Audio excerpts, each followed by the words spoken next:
जय हिंद दोस्तों, आप देख रहे हैं रिपब्लिक रेंसा और मैं हूं आपका दोस्त रिजवान मुनीर। आज हमारे साथ में एक बहुत ही विशेष पर्सनालिटी हमारे साथ में है आदर्श पटेल जी। ये बताइए, इस समय जब वोट करने जाएगा वोटर तो उसके पास क्या मुद्दा होगा, क्या सोच के वो वोट करेगा?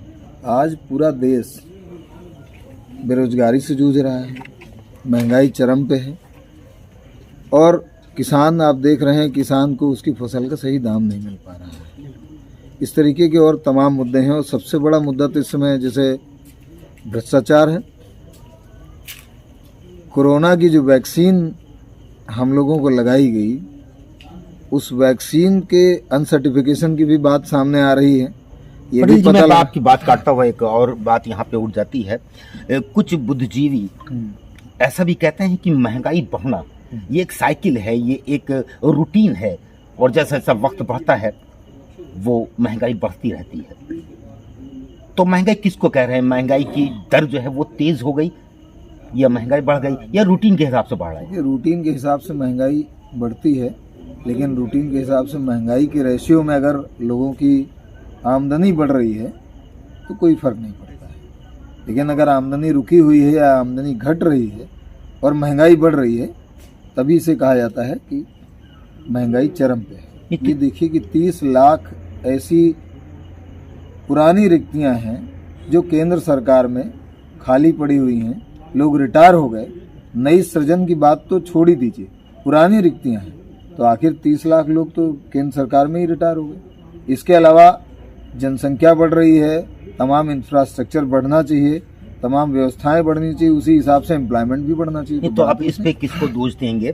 क्या सरकार की इच्छा शक्ति नहीं है? जब देश का पैसा 18 लाख करोड़ रुपया, जो देश का पैसा है, देश की जनता का पैसा है, देश की जनता के द्वारा दिए गए टैक्स से बचाया हुआ पैसा है, उस पैसे का इस्तेमाल अपने जो व्यापारी दोस्त हैं उन कंपनियों, कॉरपोरेट कंपनियों के कर्ज माफ़ी खर्च कर देंगे, तो निश्चित तौर पे आपके पास एम्प्लॉयमेंट के लिए पैसा कहाँ है?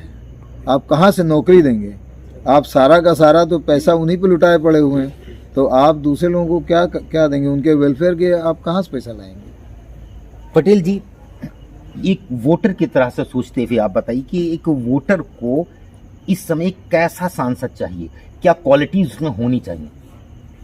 देखिए, जनप्रतिनिधि होता क्या है? जनप्रतिनिधि जिस भी एरिया का जनप्रतिनिधि होता है, चाहे प्रधान हो, चाहे सांसद हो, चाहे विधायक हो, वो अपने एरिया, चाहे सभासद हो, चाहे चेयरमैन हो, तो वो अपने एरिया की जनता का प्रतिनिधित्व करता है।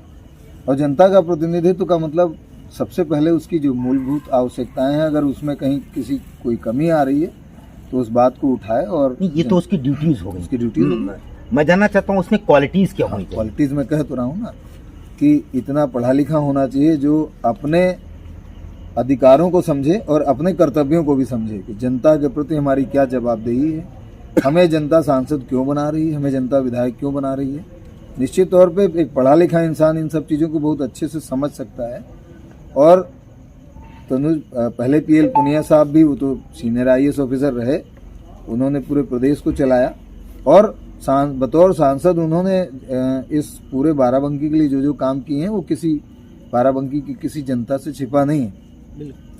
और अभी मैं तनुज पुनिया जी की बात करूं तो ये IITian है, IIT रुड़की से उन्होंने इंजीनियरिंग किया हुआ है। आपको एक अच्छा नेता अगर चुनना है तो पीएल पुनिया जी के सुपुत्र तनुज पुनिया जी से अच्छा विकल्प यहाँ पर कोई है ही नहीं। इंडिया गठबंधन एक इल्जाम लगाती है वर्तमान सरकार पर इलेक्टोरल बॉन्ड को लेकर, इसके बारे में आपकी क्या राय है और आपके क्या कथन हो सकते हैं इसके बारे में? मैं आपसे यही कहूँगा कि आप गौ हत्या पे इतना रिजिड है कि गौ हत्या नहीं होनी चाहिए। आप ये कह रहे हो कि गाय हमारी माता है और उसके बाद जो हमारे यहाँ गौकसी करने वाली जो कंपनियां हैं, उन कंपनियों से 250 करोड़ आप चंदा भी ले लेते हो। आप पाकिस्तान को भर भर के गाली देते हो और उसके बाद जब यहाँ पर पुलवामा अटैक होता है उसके एक हफ्ते के अंदर 52 करोड़ रुपए आप पाकिस्तान की कंपनी से चंदा ले लेते हो।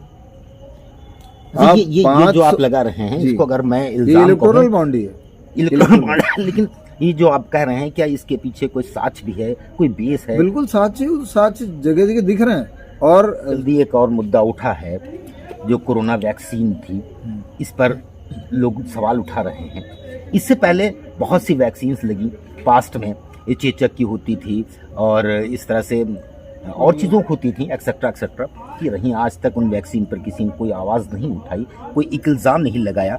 लेकिन ये वैक्सीन जिसको मोदी जी कहते थे और कि ये बहुत जल्दी मैंने इसको लॉन्च किया और ये बहुत ज़रूरी थी जल्दी लॉन्च होना, लोगों तक पहुंचना, इस वैक्सीन पर लोग सवाल उठा रहे हैं। इसकी क्या सच्चाई है और पटेल जी इसके बारे में क्या कहेंगे? 60 साल में जो वैक्सीनेशन हुआ है ना, वो वैक्सीनेशन जनहितकारी सरकार के द्वारा हुआ है, जिसका पहला उद्देश्य ही यही था कि हमें जनहित में काम करना है, देश के अवाम कैसे तरक्की करे उसमें हमें काम करना है। ये जो सरकार है 10 साल की, पिछले 10 साल की सरकार है, ये जनहितकारी सरकार नहीं है, अडानी अंबानी हितकारी सरकार है, व्यापारी हितकारी सरकार है। और जो एक आपने सुना ही होगा कि चंदा दो धंधा लो, ये वो वाली सरकार है। पटेल जी के लिए कैसा नेता अच्छा है, देशभक्त या धर्मभक्त? नहीं, देशभक्ति के अंदर तो सारे धर्म आ जाते हैं। जो देशभक्ति है उसमें तो सारे धर्म निहित हैं। और मैं ये मानता हूँ कि कोई भी व्यक्ति किसी भी धर्म का हो, किसी जाति का हो, किसी संप्रदाय का हो, अगर वो मेरे देश के लिए अच्छी सोच रखता है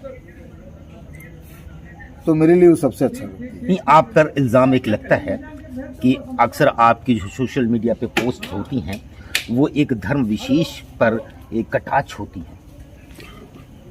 अब ऐसा है नहीं, लेकिन फिर भी अगर किसी को लगता है कि धर्म विशेष पे कटाक्ष, कई बार ये होता है कि आप फला सोसाइटी या फला धर्म के बारे में आप कुछ नहीं कहते हैं, तो भाई मैं तो ओबीसी समाज का हूँ और मैं क्रीमी लेयर में भी हूँ। मुझे मेरे बच्चों को ओबीसी रिजर्वेशन नहीं मिलना है, लेकिन मेरा जो ओबीसी समाज है उसके हित के लिए तो लड़ाई लड़नी है। ओबीसी एससी एसटी के हक और अधिकार को छीनोगे आप और गाली खाएगा कोई दूसरा। नहीं, आपको तकलीफ किस बात की कि ओबीसी का हक छीना जा रहा है या हिंदुस्तानियों का हक छीना जा रहा है? तकलीफ किस बात की? देखिए, हर जगह हर तरीके से अलग अलग टुकड़े में अलग अलग व्यक्ति का हक छीना जा रहा है। किसान को उसकी फसल का सही दाम ना दे करके उसका हक छीना जा रहा है।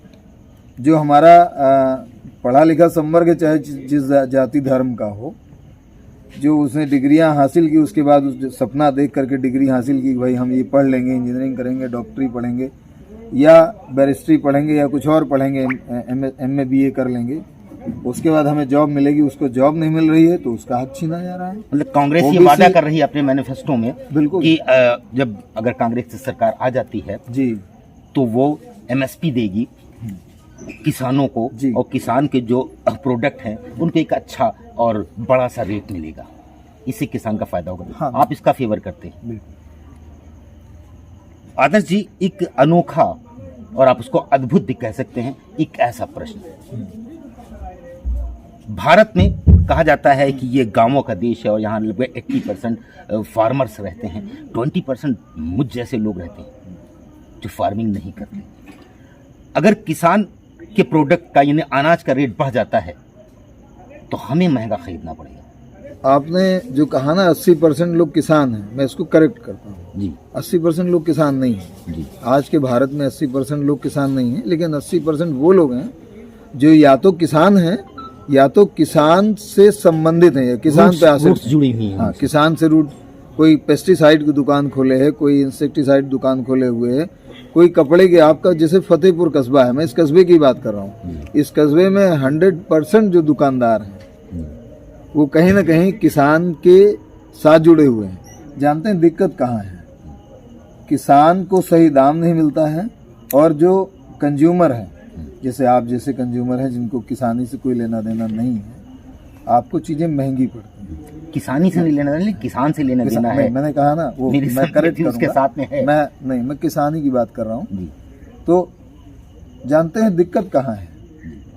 किसान को उसकी फसल का दाम नहीं मिल रहा है और आपको जो जिस दाम में अनाज खरीदना पड़ रहा है वो दाम और किसान को मिले हुए दाम के बीच का जो डिफरेंस है वो दोगुने ज्यादा है। आप मार्केट एनालिसिस कीजिएगा, दोगुने से ज़्यादा है। किसान वही मात खाता है। किसान की मार्केटिंग स्ट्रेटजी जब ठीक हो जाएगी, चीज़ें नियंत्रण में हो जाएंगी। कांग्रेस ने ये नहीं कहा कि हम सिर्फ एमएसपी देंगे, कांग्रेस ने ये कहा है कि हम एमएसपी के रेट को निर्धारित करेंगे। निर्धारित करने का मतलब ये कि चीज़ें कंट्रोल में होंगी। ऐसा नहीं है कि किसान को ज़्यादा दाम मिल गया और उसी रेशियो में चीज़ें मार्केट में महंगी आ रही हैं। ये तो बैलेंस किया जा सकता है कि जो अनाज है, किसान के प्रोडक्ट हैं वो महंगे हो जाएं, हाँ। लेकिन लोगों की अर्निंग भी ज़्यादा हो जाएगी, आम लोगों की। देखिए अर्निंग कैसे ज़्यादा होगी? फाइनेंशियल डाइवर्सिटी आज लोगों के पास पैसा क्यों नहीं पहुंच पा रहा है? क्योंकि हिंदुस्तान की जो इकोनॉमी है, जैसे वो कहते हैं ना 5 ट्रिलियन इकोनॉमी हम पहुंचा देंगे। आप भैया 5 ट्रिलियन नहीं, आप 10 ट्रिलियन इकोनॉमी पहुंचा दीजिए, लेकिन ये तो बता दीजिए कि आम आदमी की इकोनॉमी में बढ़ोतरी कितनी होगी। आप 10 ट्रिलियन इकोनॉमी पहुंचा के सारा अडानी को दे दीजिए तो देश की जनता तो गरीब रहेगी। तो डाइवर्सिटी, फाइनेंशियल डाइवर्सिटी बहुत ज़रूरी है। मोदी सरकार में भारत का जो सबसे बड़ा नुकसान हुआ वो क्या है? मोदी सरकार में भारत का किसी डायरेक्शन में फायदा तो हुआ ही नहीं। सबसे बड़ा, अगर आप एक ही सेंटेंस उसको करना चाहिए, सबसे बड़ा नुकसान क्या हुआ? सबसे बड़ा नुकसान तो देश की अखंडता जो है वो तार-तार है। अगर कांग्रेस आ जाती है तो ये जो सोच बदल गई है, दूरी हो गई है, यानी एकता कमजोर हो गई है, इसको मेकअप करने में कितना वक्त लग जाएगा? क्या ये संभव है? देखिए देश की जनता अपनी इस गलती को समझ गई है कि हमसे गलत हुआ है, हमें हिंदू मुसलमान के नाम पे लड़ाया जा रहा है, और वो इस बात के लिए तैयार है कि सत्ता बदले और हम इस घृणा के माहौल से नीचे बाहर निकले। हमें तो इस देश की सत्ता से मोदी जैसे तानाशाह को हर हालत में हटाना है, क्योंकि हमें अपने देश को तालिबान नहीं बनाना है। क्या मैंने सही सुना, आपने मोदी जी को तानाशाह कहा? बिल्कुल सही। ये क्यों कह सकते हैं आप, कैसे कह सकते हैं?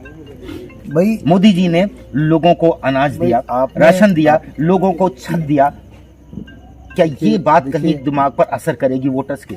बिल्कुल बिल्कुल बिल्कुल बिल्कुल असर कर रही है, असल कर रही है। वो एक पिक्चर भी, वो कौन सी पिक्चर थी जिसमें एक विलेन कहता है कि पहले इन लोगों को मुफ्त खाने की आदत डलवाओ और उसके बाद उसके बाद जो है अंगूठे तो हम लगवा ही लेंगे। आज का अर्जुन फिल्म। तो इस देश की जनता शुरू में नहीं समझी, भोली जनता है, ये चीज़ मैं समझ रहा हूँ, लेकिन धीमे धीमे इस देश की जनता को ये समझ आ गया है कि मोदी जी उस पिक्चर का ट्रेलर ही दे रहे हैं। और मोदी जी ने कहा भी कि अभी तो ये ट्रेलर हमने 10 साल में दिया है, पिक्चर अभी बाकी है, लेकिन हम वादा करते हैं इस देश की जनता के साथ कि हमें अपने राहुल गांधी जी की मेहनत पे भरोसा, हमें इंडिया गठबंधन के जितने नेता हैं उन सब की मेहनत पे, सबकी ईमानदारी और देश के प्रति जो अखंडता का संकल्प है उन्होंने लिया है, उस पे भरोसा है। वोटर्स को कांग्रेस को वोट क्यों देना चाहिए और कांग्रेस को ही क्यों देना चाहिए?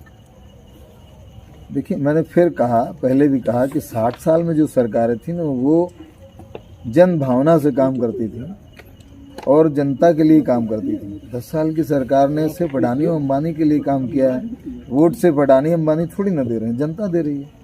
तो जनता को उसी सरकार को चुनना चाहिए जो जनता के लिए काम कर रही है, जो किसानों के लिए काम करे, जो व्यापारियों के लिए काम करे, जो हमारे बेरोजगार नवयुवक हैं जो शिक्षा के लिए शिक्षा लेने के बाद दर दर भटक रहे हैं उनके लिए काम करे। जी को क्या बुलेट ट्रेन का इंतजार है अभी?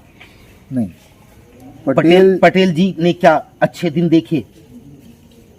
नहीं, अच्छे दिन वो अच्छे दिन जिसके इंतजार में सरकारें बन गई थी। देखिए अच्छे दिन मैं तो ये जानता हूँ कि इस अच्छा दिन हमारे देश के लिए तब होगा, वो वही दिन अच्छा होगा जिस दिन हमारे देश का सबसे निचले पायदान पे बैठा हुआ व्यक्ति अपने आप को गरीब और निरीह नहीं महसूस करेगा और वो अपने हर सपने को पूरा करने के लिए उसके सामने खुला आसमान होगा। वो चाहे वो अगर बच्चे को पढ़ाना चाहेगा तो उसको सस्ते और अच्छी शिक्षा उपलब्ध होगी। वो अगर अपने घर के किसी व्यक्ति का इलाज कराना चाहेगा तो उसको सस्ती और अच्छी चिकित्सा व्यवस्था उपलब्ध होगी। आप थे आदर्श पटेल जी। आदर्श पटेल जी कांग्रेस के एक बहुत मजबूत और जिम्मेदार पद पर को सुशोभित कर रहे हैं, इस उम्मीद के साथ कि आने वाला वक्त भारतीयों के लिए अच्छा होगा। जय हिंद, जय भारत।